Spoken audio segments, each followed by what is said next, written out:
Yaani sisi hatujasajili wachezaji unasema wallahi anajua mpira. Tungemsema vibaya ungetuvaa. Mimi namsemaje vibaya Shalulile? Kwa chizi.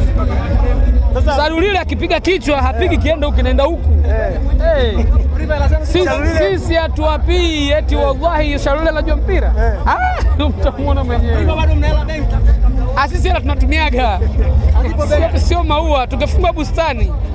GSM angefunga bustani basi aeke zile hela kama maua. Hela unawekaje benki? Hela zitatumika.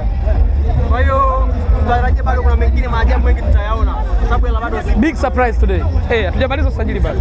Priva jana tuliona tamasha la Simba. Mimi sialiona. Wewe hujaangalia? Hapa. Umeona nini jana? Nimeona tu video.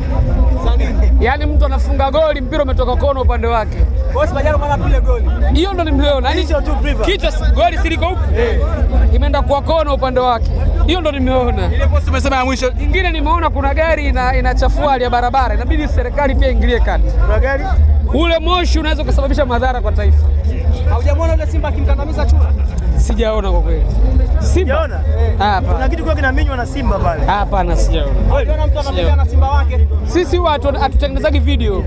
Sisi tunatengeneza mtu uwanjani.